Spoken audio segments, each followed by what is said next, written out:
If it's so easy to be human, why is it so difficult?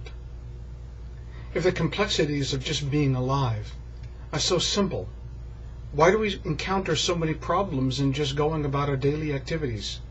What we do, how we function, the meaning that we endow with life, and the meaning that we think that we're missing as we go through the machinations of our daily existence. This concept finds its source in this week's Torah reading, Behalotecha, where the Jewish people are commanded to light the menorah. The way in which they're instructed to do so is to take the 3 wicks that are on the right-hand side and take the 3 wicks that are on the left-hand side and kindle them. But not just light them, but light them in such a way so that all the lights are leaning toward the center. An implicit idea that is supposed to give itself over to the people that witness the event.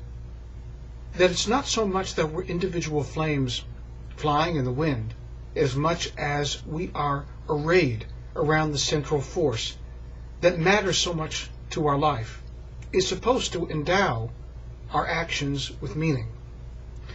We work, we eat, we live, we talk, we converse, we take vacations, we do so very many things, and we think each thing stands independently of one another, or that all things are arrayed around the constellation of having a great vacation, or having a good garden, or keeping our house clean, or doing our job better than anybody else. All these things are self-defeat.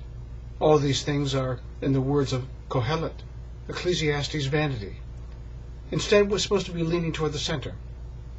What it is that galvanizes our life, that infuses our days with meaning, is an understanding that something is beyond us, that there's something grander, greater, than any one of our imaginations can ever hope to grasp.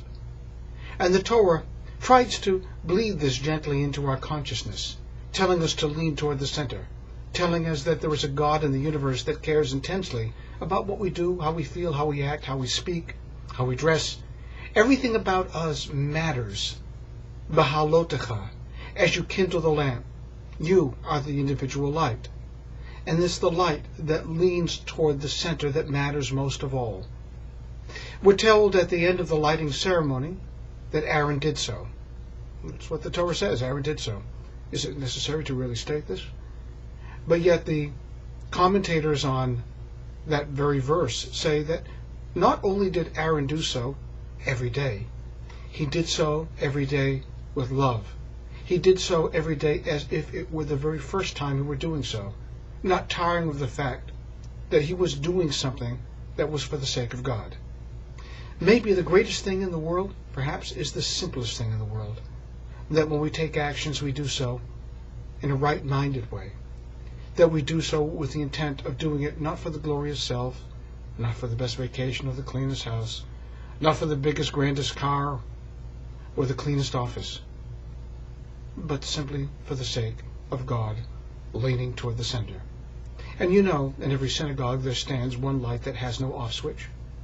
You know what it is. It's the eternal lamp, that which stands for that central beam at the part of the menorah that we're all supposed to lean toward. That light that never goes out, that too was the menorah. That was what the Maccabees fought so hard to make sure would never be extinguished again. It was far more than a physical light. It was one that exists inside, burning every Jew. The lust, the desire to be closer to God is that which filters over to us and gives the greatest meaning to every day, every hour, every second, every breath. Shabbat Shalom.